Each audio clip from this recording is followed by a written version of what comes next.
함께해 주실 분들 소개합니다. 차재원 부산가톨릭대 교수, 이현종 문화일보 논설위원, 정태원 변호사, 그리고 최창렬 용인대 교육대학원장 이 자리에 나와 계십니다. 안녕하십니까? 네, 안녕하세요.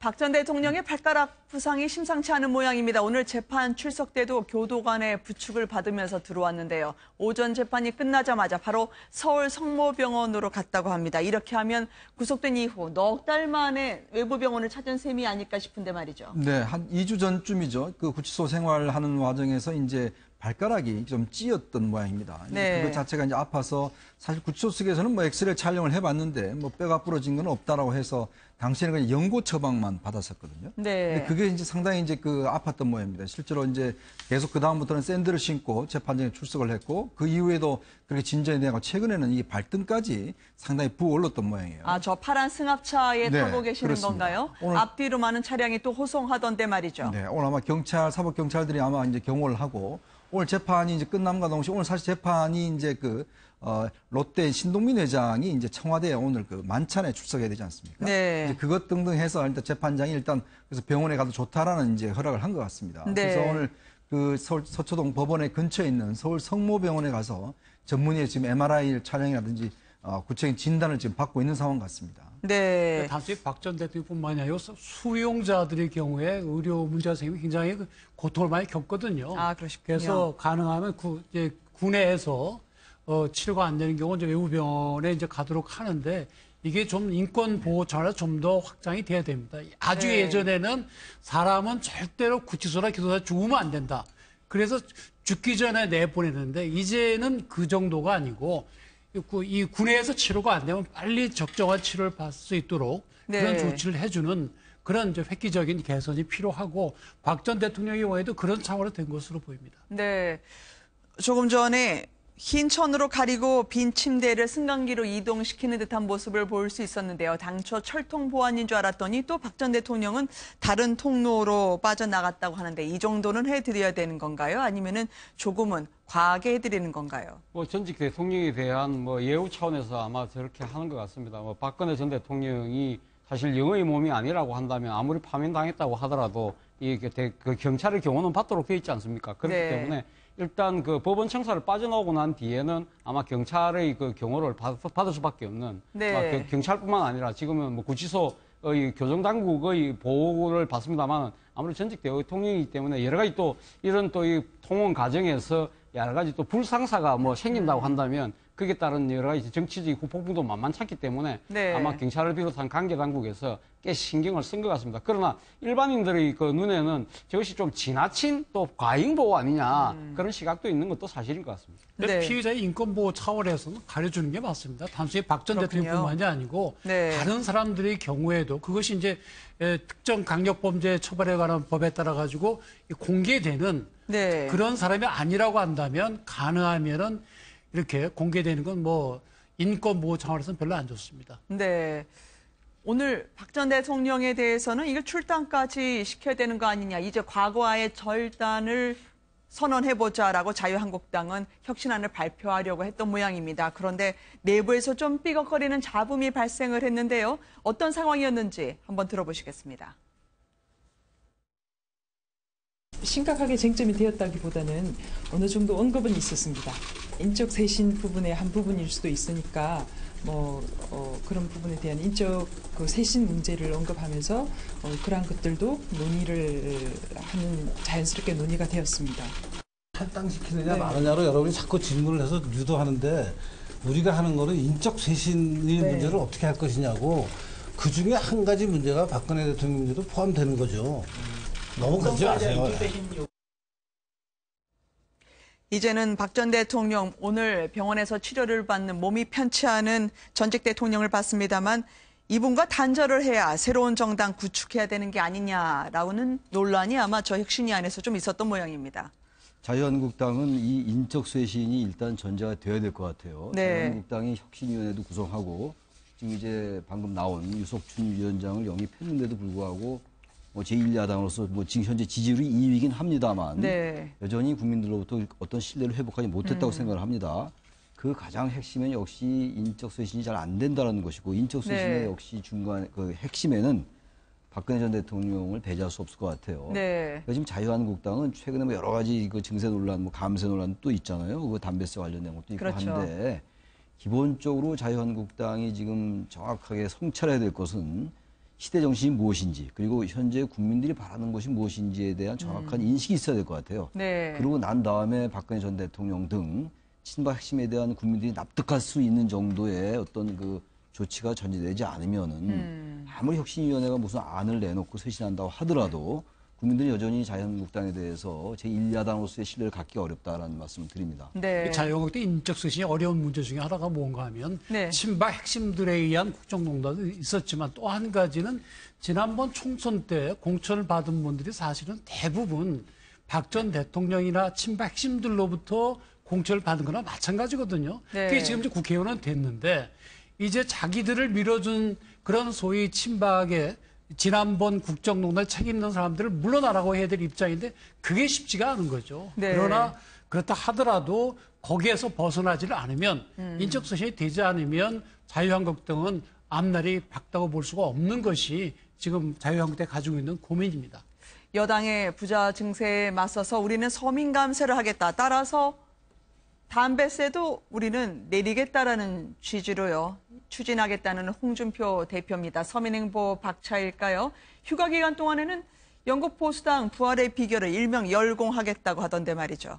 뭐 홍준표 자유한국당 대표가 지난 대선 과정에서 이 경비원의 아들이 대통령이 되는 나라를 이야기하면서 자신이 서민이라는 그 부분, 나아가서 네. 뭐 흑수저라는 표현까지 쓰면서 사실 서민에 대해서 상당히 초점을 맞췄지 않았습니까? 그렇기 때문에 본인 입장에서는 아마 자신이 그 총선 때 공약했던 이 그 담배세 인하 그리고 유류세 인하를 통해서 서민에게 다가가겠다는 그러한 그 의지를 강력하게 지금 실천하고 있는 것 같습니다. 그럼에도 불구하고 여기에 대해서 상당히 또 비판적인 시각도 많은 것도 사실이거든요. 사실 네. 지난번 담배세가 2015년 1월 1일부로 오르기 직전에 상당히 그때 정치권에서 논란이 많았음에도 불구하고 그때 당시 집권 여당이었던 자유한국당 의원들이 다수 찬성을 함으로써 담배세가 올랐지 않았습니까? 그때 당시 올렸던 이유 중에 하나가 국민 건강 정진이었는데 과연 그렇다고 한다면 담배세를 지금 내린다는 부분에 있어서 과연 국민 건강 정진이 얼만큼 됐느냐. 결과적으로 서민들의 호주머니를 터는 결과만 되었다고 한다면 그 부분에 대해서 먼저 반성의 모습이 있어야 된다는 부분이고요. 그리고 또 뭐 지금 영국의 노동당을 벤치마킹 하는 거는 뭐 저는 당연히 잘 하시는 일이라고 봅니다. 네. 뭐 영국의 노동당이 뭐 가장 최근에는 이 과거 토니 블레어가 이끌던 그 노동당에게 그 정권을 빼앗겨서 10년 넘게 야당으로 생활을 할 때 사실 뭐 노동당이 상당히 혁신을 통해서 그도 태어났습니다만은 저는 아마 그 홍준표 자유한국당 대표가 이번 영국의 노동당의 그 벤치마킹 두 가지를 꼭 펴야 되지 않을까 하는 생각입니다. 첫 번째는 네. 이 보수 정당이 가져야 되는 노블리스 오블리주라는 거죠. 이 기득권자들이 의무와 책임을 다하는 그런 모습을 분명히 보여야 된다는 것이고 네. 또 하나는 영국 보수당이 다시 정권을 되찾아올 때 보였던 유리더에 대한 고민. 그때 당시 이 데이비드 캐메론이 40대 초반에 당수가 되고 결국은 정권까지 갖고 왔다는 측면에서 본다고 한다면 홍준표 네. 자유한국당 대표는 자신을 넘어선 새로운 리더를 어떻게 만들어낼 것인가에 대한 고민이 있어야 되지 않을까 하는 생각입니다. 네. 홍준표 대표가 예능 프로그램에도 나오고요. 새로운 보수, 젊은 층과 활발하게 아마 소통하겠다 생각하는 모양입니다. 개그맨 이경규 씨와 얼굴을 바꾸는 휴대폰 어플리케이션도 사용하던데요. 아, 그러고 보니까 홍준표 대표와 이경규 씨가 얼굴이 바뀐 셈인가요? 저렇게 보면은요. 그렇습니다. 요즘 뭐 이제 어플리케이션에 보면 서로 이제 사진을 얼굴을 바꿔서 네. 지금 모양을 보시면 이제 홍준표 대표의 이제 그 양복인데 눈썹 거기 얼굴은 아래가 바뀌어 그렇죠. 있군요. 이제 눈썹도 바뀌고 이 얼굴이 바뀌어 있습니다. 네. 그러니까 저는 뭐 재밌는 장면을 하면서 사실 이제 예능 프로에도 출연하고 그러면서 뭐 젊은 층들을 이제 끌어안겠다는 이야기를 하시는데 사실 이제 지난 대선 과정과 최근의 행보를 보면 네. 홍준표 대표가 좀 젊은 층하고 좀 유리된 어떤 그런 여러 가지 운동을 하셨지 않습니까? 네. 그 모래시계 검사를 이야기를 했어요. 요즘 젊은 층들 모래시계 뭔지 모릅니다. 네. 그러니까 모래시계 뭔지도 모르고 또 이제 그동안에 또 최근에 그 청주에 수해 활동 가셨을 때 또 장화를 신겨주는 듯한 그런 또 이해했지 않습니까? 네. 이제 그런 것들을 사실 젊은 층들이 보면서 상당히 좀 이게 괴리감들을 많이 느꼈거든요. 그러니까 단지 뭐 지금 예능 프로 출연하고 조금이라도 저런 걸 한다고 해서 사실 젊은 층과 가깝게 가지는 않습니다. 여러 가지 말이나 또 생각이나 이런 것들 좀 네. 많이 바뀌어야 되는 그런 차원이기 때문에 아마 이번에 휴가를 좀 가시면 이 보수당 책을 좀 읽어보시고 정말 어떻게 하면 젊은 층과 가깝게 갈 것인지 좀 고민을 하셔야 될 것 같습니다. 홍준표 대표가 좀 이 보수의 가치가 무엇인가에 대한 생각을 좀 다시 해야 될 것 같아요. 네. 지금 영국 보수당을 벤치마킹한다. 그리고 다시 그 보수당이 부활했던 것을 좀 보겠다라는 건데 보수의 가치는 어떤 지킬 것을 정확히 알아야 되는 거거든요. 근데 네. 지금 최근에 대선 과정에서부터 홍준표 후보 시절 그리고 지금 당대표 되고 난 다음에 어떤 뚜렷한 보수 계층, 보수 세력들이 신뢰하고 기댈 만한 그러한 리더십을 보여주지 못하고 있어요. 저는 그게 그렇게 어려운 데 있다고 보지 않습니다. 네. 이 시대의 보편적 가치가 무엇인지 국민들이 무엇을 바라는지를 본다면은 그것이 굳이 보수다, 진보다, 노동당이나 보수당이나를 떠나서 뭔가 지향할 가치가 생기는 거거든요. 근데 그렇군요. 그렇지가 않은 것 같아요. 지나치게 뭔가 어떤 그 스테레오 타이프화된 거기에 매몰되어 있는 것이 아닌가. 그러다 보니까 발언 하나하나 말 한마디 한마디가 국민 일반의 정서에는 상당히 괴리되고 있다. 그러니까 저런 모습들도 기대가 있고 신뢰가 있으면 굉장히 국민들에게 다가갈 수가 있는데 오히려 저런 부분들이 네. 어떤 유권자 일반들에게는 거부감 있게 받아들일 수도 있을 것 같아요. 네. 뭔가 보편적 가치, 시대 인식이 무엇인가를 성찰하는 데가 가장 중요한 것이 아니냐 이런 원론적인 생각이 듭니다. 이를 홍준표 대표의 휴가 이야기도 해주셨는데요. 그러면 보통 이럴 때 야당 여성 의원들은 어떻게 휴가를 보내게 되나요? 오늘 들어온 소식 좀 보니까 나경원 의원도 그렇고요. 이은재 의원도 그렇고요. 특히 나경원 의원은 침수 피해, 가옥 정리, 옥수수 수확 돕고 있던데 말이죠. 그렇죠. 나경원 의원이 이번에 그 집중 수해로 집중 폭우로 해서 수해를 입은 충북 지역에 네. 가서 지금 구슬땀을 흘리는 모습입니다. 본인이 이끌고 있는 국회의 포도 모임이라 해서 포용과 도전의 의원들 모임이라고 네. 한답니다. 그래서 그 의원들과 그 방에 있는 보좌진들하고 같이 가서 앉아 지금 봉사활동을 했는데 이 지금 나경원 의원이 또 충청도하고는 또 각별한 또 사연을 갖고 있다고 그래요. 아, 그래요? 예, 본인이 이 동작에서 태어난 충청도의 딸이라고 이야기를 할 정도인데 자신의 그 부친이 충청도가 고향이라고 한답니다. 그래서 네. 이 본인은 뭐 지금 충청도에 그 서울에서 모이는 충청 출항이 모임에도 자주 그 얼굴을 내미는 등 나름대로 충청이 상당히 정책의 연구를 주장해 왔기 때문에 이번에 충청도에서 수해가 나니까 결코 외면할 수 없는 나몰라를 할 수 없는 그런 상황이었기 때문에 네. 아마 가서 구슬땀을 흘렸던 것 같습니다. 네, 배식 봉사하시는 분도 있던데 말이죠. 이은재 의원. 지난 총선 전이기도 하고 지난 봉은사 전통문화체험관 준공식 김정수 여사 저 사진 찍을 때 보니까 맨 오른쪽에 계신 잘 안 보입니다만 분명히 계신 분이 이은재 의원이더란 말이죠. 참 이은재 의원은 참 이렇게 여러 군데 잘 다니신 것 같습니다. 네. 사실 이제 그 바른정당에 있을 때도 이제 어쩌면 그때 선거운동 하다가 바로 자유한국당 가서 또 저 네. 앞에서 선거운동 하기도 하고 지난번에 이제 그 전통문화체험관이라고 이제 봉은사에 그 이제 건축을 했지 않습니까? 거기에 이제 보면 이제 강남 지역 의원들이 이제 많이 이제 그 행사에 참석을 하고 네. 또 신현희 구청장도 참석을 했고 이제 김정수 여사가 가서 직접 참석을 했죠. 아마 그 자리에도 이제 이은재 의원이 가서 이제 참석을 한 것 같습니다. 네. 어쨌거나 뭐 같은 지역구 뭐 행사기 때문에 뭐 국회의원이 가서 뭐 참석하는 건 당연한 것 같지만 사실 이은재 의원 같은 경우는 이 당을 바꿔가면서 여러 군데 사실은 이 모습을 드러내고 네. 있어서 상당히 흥미롭습니다. 아예 휴가를 반납하신 분도 있던데요. 바른정당 이혜훈 대표 오늘 보니까 세월호 수색 현장을 둘러보고 미수습자 가족과 면담을 가졌습니다. 호남의 격려, 사랑, 꿈인가 생시인가 울먹이시기까지 하던데 말이죠. 어떻게 보셨나요? 지금 바른정당이 지금 전국 민생 현장을 돌면서 지금 토크 콘서트를 통해서 이 네. 민생과 그러니까 국민 속으로 다가가는 그런 이 퍼포먼스를 벌이고 있는데 네. 어제 지금 1박 2일로 강주를 방문해서 망월동 그 국립묘지를 다녀오고 난 뒤에 네. 오늘은 돌아오는 길에 지금 목포에 있는 세월호 이 수습 현장을 찾았던 모양입니다. 직접 이제 가보고 나서 이혜원 의원 입장에서 아직까지 우리가 참 이 과학 기술이 발달되었음에도 불구하고 네. 그 지금 세월호를 건져내고 난 뒤에도 아직도 이 수습자를 찾지 못하고 이 작업이 진척이 너무 느리고 이걸 지켜보는 미수습자 가족들을 이 같이 그 아픔을 공유하면서 그래야 눈물을 흘렸다는 것이죠. 네. 본인 입장에서는 뭐 자신도 이제 자식을 둔 부모의 입장으로 봤을 때 정말 가슴이 미어진다. 그리고 또 한편으로는 과거 박근혜 정부 당시에 세월호 문제의 진상조사를 이 목소리 내면서 이야기하는 바람에 정치적 불이익을 겪었던 그러한 소외도 이야기하면서 바른정당이 세월호 수습과 그리고 진상조사에 적극 나서겠다는 뜻도 함께 전했다고 합니다. 휴가를 반납하거나 휴가를 어떻게든 보내야 된다는 입장에서 보면 의원들이 신경이 쓰이겠어요. 어떤 점이 조금 눈에 들어오시던가요? 그래서 지금 휴가라는 것이 뭐 보면은 네. 뭐 외국으로 그야말로 놀러 가는 분도 계시고 네. 또 저렇게 어려움을 당한 국민들과 함께 하시는 분들도 계시거든요. 네. 사실 저게 사진 찍기 위해서 다니는 것이 아니라 정말로 이렇게 진정성 있게 저는 네. 봉사활동을 하면 국민들도 감동을 합니다. 그래서 이제 그런 진심을 가진 정치인이 늘어날 때 우리나라 정치도 이제 발전하게 되는 거죠. 네. 이분들 청와대에서는 여전히 오늘도 막바지 기업인가의 간담회를 문 대통령이 가지게 될 것 같습니다. 비가 오기 때문에 실내에서 이뤄지게 될 것 같은데요. 뭐 음식 하나, 맥주 하나에도 뜻을 살리게 되니까 기업 총수들 일제히 옷 코드도 맞추면서 함께 화기애애한 모습을 보여주곤 했는데요. 참 성의를 다하는 모습이었습니다. 영상 보시겠습니다.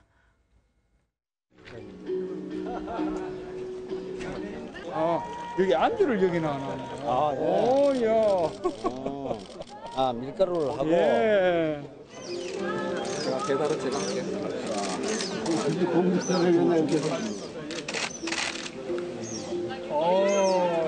이 시장님은 하실 줄 아시네요. 마지막에 거품을 빼는. 실장님은 낭인 시절에 이거 하셨던 것 같아요. 제가 어디 가도 안 굶어 죽습니다. 아니 제가 이제 배우셔야 됩니다 이걸. 이걸 한번 이걸 해보시죠. 잡으시고요. 여기다 이쪽 면을 대시고요. 이렇게 앞으로 하면 이제 맥주가 나오는데 손목 있으시지 않습니까?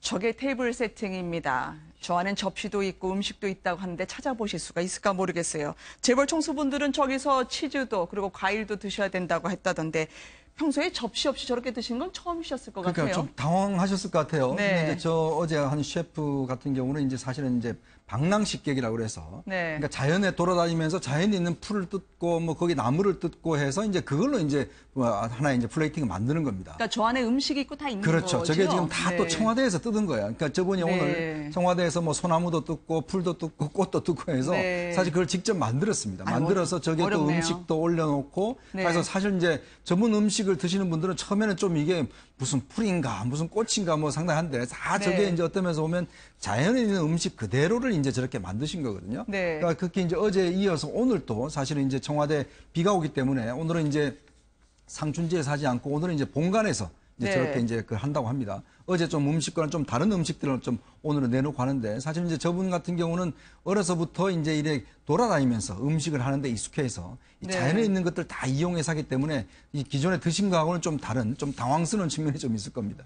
아니, 음식 하나하나에 저렇게 꼬박꼬박 꾹꾹 메시지를 눌러 담으셨으니 편히 드실 수 있을까 모르겠어요. 황태는 저로 상당히 의미가 있는 것 같아요. 네. 황태는 그 명태를 겨울에 얼렸다 놓였다는 거거든요. 그러니까, 네. 그러니까 겨울에 밤에는 영하 20도까지 내려가고 네. 조금 얼었다가 낮엔 또 풀리고 네. 그렇게 한 20차례 이상 해서 이제 만들어지는 건데 꽁꽁 더 얼수록 추울수록 저게 더 맛있어진다는 겁니다. 네. 그런 거 보면은 우리가 여러 가지 어려움이 있지만 이 어려울수록 오히려 더 맛있는 음식이 나온 것처럼 어려울수록 네. 우리 국가가 더 잘 될 수 있다.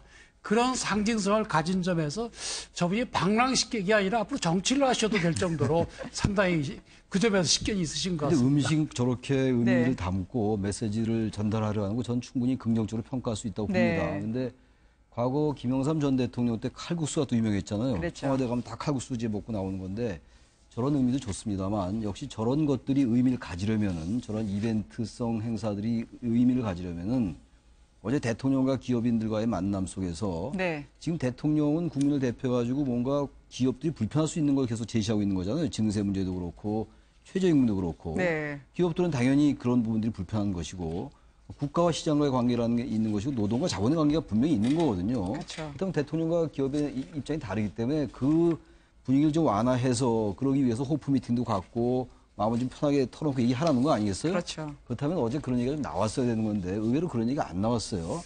청와대 입장에서 충분히 얘기를 해라라고 해서 네. 파격 시나리오도 없고 자료도 없고 뭐 시간도 제한 없다 이렇게 얘기를 하고 있는 거잖아요. 그럼 거기에 맞게 뭔가 얘기가 나왔어야 되는 건데 네. 여전히 역시 이게 뭐 이제 한두 번에 되지 않겠죠. 오늘 또 무슨 얘기가 나올지 모르겠어요. 오늘도 네. 이제 뭐 칵테일 파티인가 뭐 한다고 하는데 그런 관행도 좀 깨고 그 자리에서 뭐 난상 토론까지 아니더라도 있는 그대로 입장 얘기를 해야죠. 갈등을 노출시켜야 돼요. 갈등을 노출시켜야 갈등이 완화될 수 있고 간극이 해소될 수 있는 거란 말이죠. 네. 바로 그런 점에서 어제 저런 것도 참 좋으나 지나치게 저런 것들이 내용 없이 형식에만 그친다면은 오히려 국민들이 거부감 느낄 수가 있다. 그래서 저런 형식에 네. 못지않게 기업인들이 할 말 다 해라. 할 말 하라고 자리를 마련해 준 것이기 때문에 이제는 그런 기업인들도 과거에 어떤 대통령의 권위주의인데 이런 데 익숙해 있다면 그걸 탈피해서 할 말 하고 그래서 좀 좁혀나가야 된다고 생각을 합니다. 군데군데 네. 왜냐하면 뭐 손주 두셨나요? 오늘은 오뚜기 라면 먹나요? 라고 네. 편하게 이야기하시지만 법인세 이야기는 안 나왔단 말이죠. 그러니까 대통령께서 아무리 저렇게 우리 소탈하게 합시다 해도 저 사진을 가만히 보면 좀 재밌는 게 다 노타이라 그러는데 네. 어떻게 똑같아요. 전부 긴팔에 흰 와이셔츠 아닙니까? 그래서 마치 맞춰 입은 것 같아요. 총수 밑에 있는 분들이 고생 많이 하셨어요. 그게 아직 타기업에서 익숙하지 어떻게 않은 있는지. 거거든요. 네. 그래서 그리고 또 화제도 보면은 지금 뭐 말씀하신 대로 증세 문제라든지 비정규직의 정규직화라든지 이렇게 실제 어려운 얘기들은 안 나왔거든요. 그래서 그냥 서로 그냥 만나는 그런 기회밖에 안 되는데 네. 결국에 기업 입장에서는 아무리 대통령께서 부드럽게 해주신다 하더라도 잘못하면 기업이 날아갈 수 있는 그런 권한이 또 대통령과 정부에 있다는 그런 현실적인 문제가 있거든요. 네. 그래서 저런 점은 대통령께서 더 노력을 하시고 또 장차 우리가 또 개헌을 할 때 네. 정부의 권한이라든지 그런 점을 좀 생각을 해봐야 될 것으로 보입니다. 오늘 재판부에서는 신동빈 회장 어서 가라고 하면서 재판도 일찍 끝내줬다고 하는데요. 그렇죠. 뭐 신동빈 회장 같은 경우는 이번에 사실 모임 자체를 처음 들었을 때 이 자기가 이번 재판이 좀 빠지면 안 되겠느냐. 왜냐하면 네. 대통령의 주로 이 재계 총수들과의 모임 자체가 낮에 이루어지기 때문에 자신이 재판 일정과 겹치기 때문에 자신이 거기 못 갈 것 같아서 그걸 이야기를 했는데 뭐 그 때문은 아니지만 이게 저녁에 날짜가 잡히는 바람에 일정이 네. 잡히는 바람에 이 지금 재판부가 오늘 좀 재판 그 시간을 땡겨서 일찍 끝났다는 거 아닙니까? 저는 사실 어제 이 재계 간담회가 사실 그 여러 가지 뭐 발표 시나리오라든지 순서 자료 이런 것들이 없는 상태에서 시작됐다. 그런 측면에서 어제 임하던 아마 네. 재계 총수들 입장은 이런 것이 아니었을까 하는 생각이 들어요. 출제 범위를 모르는 제 시험 치러 들어가는 그 수험생의 심정 그런 거 네. 아니었을까요? 그렇기 때문에 사실 전부 다 좀 초조하고 긴장했을 거예요. 그렇기 때문에 뭐 앞서 이 드레스 코드 말씀하셨는데 아마 모르긴 몰라도 제 생각에는 이번에는 뭐 정경련이 하지 않고 대한상의가 주체가 됐던 여러 소통 통로 역할을 했다고 하니까 아마도 흰 와이셔츠에 긴팔 뭐 이런 식으로 노타이 이런 식으로 아마 나름대로 맞췄지 않았을까 네. 뭐 그런 건데 어쨌든 어제 모임에서 상당히 대통령과 재계 총수들 간에 일단 뭐 아주 생산적이고 알맹이 있는 이야기는 없었다지만 나름대로는 신뢰를 만들 수 있는 좋은 이 분위기는 깔았다는 것이죠. 그렇다고 한다면 오늘 두 번째 모임에서는 아마 임하는 재계 총수들이 오늘은 조금 한 걸음 더 진전된 네. 좀 더 생산된 이야기를 하지 않을까 하는 기대를 갖고 있습니다. 뭐 몇 가지 이야기했지만 사실 어제하고 오늘의 행사 모든 기획은 사실 탁현민 행정관이 모든 네. 걸 다 기획을 했거든요. 저 뒤에도 보면 뭐 사진에 왔다 갔다 하는 사진 나옵니다만은 네. 사실 이제 이런 행사 같은 경우 보면 사실 대중의 관심은 일단 맥주와 그다음에 이제 오뚜기입니다.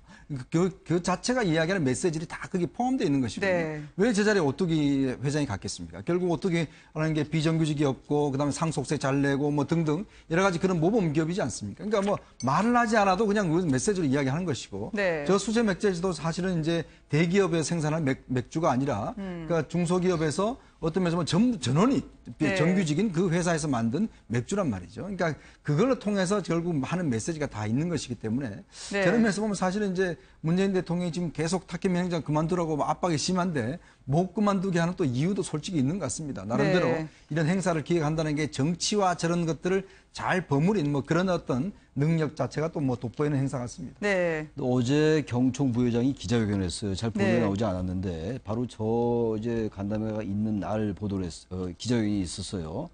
기업들이 도저히 이 최저임금이 이렇게 올라가서 못한다라고 얘기했는데 아마 그런 것들이 여기에 반영됐어야 돼요. 그래서 정부 입장과 기업인들의 입장이 저기서 첨예하게 얘기가 좀 나오면서 다른 것들이 같이 나왔어야 되는 건데 너무 그 얘기가 안 나오다 아까 말씀하셨습니다만 네. 증세 문제나 이런 것들이 안 나온 거는 좀 유감이었고 오늘 아마 나오지 않을까라고 보여집니다. 네.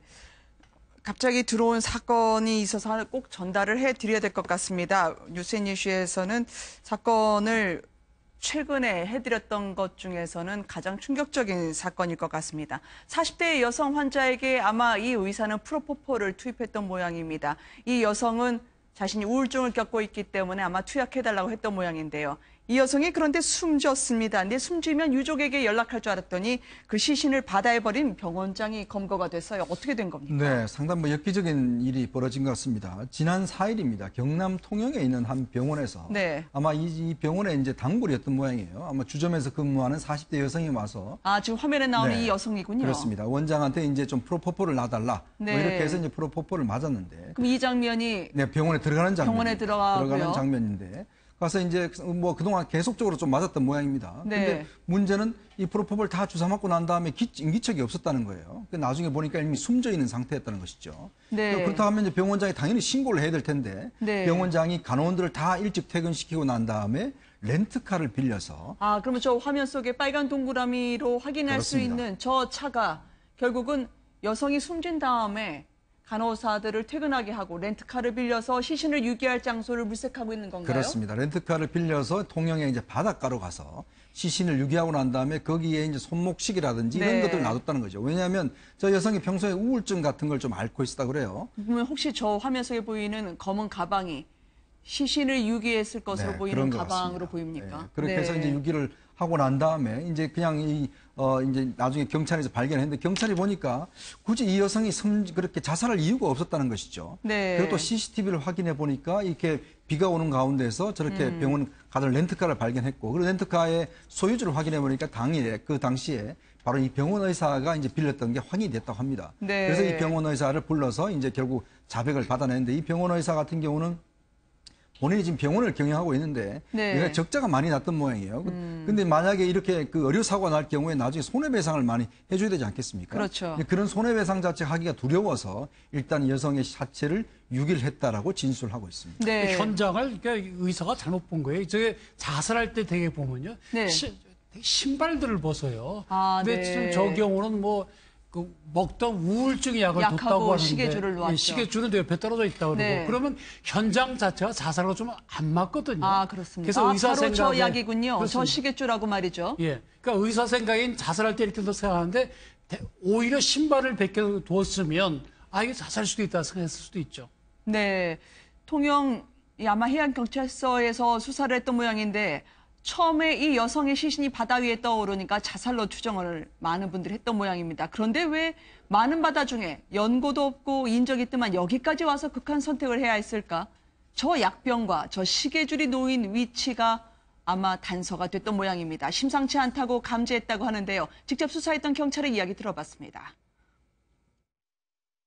이제 제일 이상하다고 생각한 거는 네. 시계가 약병은 두 개가 나란히 이렇게 놓여져 있었기 때문에 네. 혹시 자살이 아닌가라고 생각했습니다만은 그 변사자의 것으로 추정되는 시계가 네. 약병 옆에 그 선착장 바닥에서 시계 줄이 떨어진 상태로 놓여져 있었기 때문에 이거는 뭔가 이상하다. 자살을 했으면은 차라리 약병과 같이 옆에 나란히 풀어놓고 했다든지 신발을 나란히 놓고 했다든지 하면은 자살이라고 아주 좀 자살이라고 의심을 하진 않았을 건데 간호사를 1시간 일찍 퇴근을 시키고 조액실에 맞던 그 환자 두 분이 퇴원을 하고 난 이후에 야간에 이제 새벽에 미리 렌트해 놓은 차량을 이용해서 시신을 이쪽으로 온 겁니다. 좀 전에 강진우 기자가 저 현장을 촬영을 했습니다. 바로 저곳에 시신을 유기했던 것으로 추정이 되고 있습니다. 많은 분들이 잘 찾지 않는 바닷가라고 하는데요. 꽤 자신의 완전 범죄를 위해서 노력했던 것 같지만 결국은 잡혔어요. 그렇죠. 그 병원장 입장에서는 아마 상당히 좀 황당하고 상당히 아마 난처했겠죠. 그렇기 네. 때문에 아마 본인이 지금 손해배상 받아야 될 그런 생각도 들고 자신이 지금 또 병원 경영이 어려운 점 여러 가지들이 아마 주마등처럼 스쳐 지나갔을 겁니다. 그렇기 때문에 네. 아마 극단적인 저런 선택을 했던 것 같은데요. 사실로 병원장이라고 하면 의사인데 의사면 네. 나름대로 의료 지식이 있지 않습니까? 그런데 그렇죠. 사실 우리 정태원 변호사님 계시지만 사실 이 부검해 보면 그러니까 이 숨져서 바다에 유기를 한 건지 아니면 살아있는 상태에서 물속에 들어간 건지가 부검하면 금방 드러나거든요. 네. 그건 조그마한 의학 상식이 있다고 한다면 아마 그건 사리 분별을 할 수 있는 상황인데 네. 그만큼 그렇게 다급했다는 것이 아마 하나의 반증이지 않을까 하는 생각이 듭니다. 41살에 불과한 피해자 여성입니다. 병원에 들어갔지만 여느 때처럼 최근에는 매일같이 아마 본인의 불면증 때문에 이 약을 투여해달라고 호소했던 모양인데 살아서 걸어 나오지를 못했습니다. 의사는 뭐라고 하나요? 그러니까 결국 이제 본인이 아마 그 병원 경영도 안 좋아서 사실 네. 이제 간호사들을 근무하는 간호사들 다 이제 해고를 시켰다고 그래요. 네. 근데 그런 상황에 또 이런 사고가 터지니까 본인이 덜컥 이제 겁이 났던 것이죠. 네. 그래서 이제 그런 어떤 이런 엽기적인 일을 이제 계획을 했었다고 하는데 일단 본인은 뭐 이 프로포폴이 아니고 영양제를 이제 투입을 했다 이렇게 이야기를 하고 있는데 사실 저거는 뭐 이제 부검을 해보면 아마 사실관계 여부는 뭐 확인이 될 것 같습니다. 네. 이 피의자 의사의 경우는 지금 경찰에서 조사를 받고 있습니다. 아마 모든 옷으로 가려서요. 이 정확한 윤곽은 파악되고 있지 않습니다만 어떻게 이런 일을 상상이나 할 수 있겠습니까? 특히 유족 같은데 말이죠. 이게 완전 범죄는 없습니다. 요즘은 네. CCTV도 있고 과학수사 기법이 발달됐기 때문에 예전처럼 어리숙하게 넘어가는 게 아니거든요. 네. 그래서 혹시 저런 일이 있으면 빨리 자수하고 유족들에게 알리고 용서를 빌어야죠. 네, 알겠습니다. 오늘 들어왔던 충격적인 사건의 한 단면까지 여러분들과 함께 살펴봤습니다. 고맙습니다.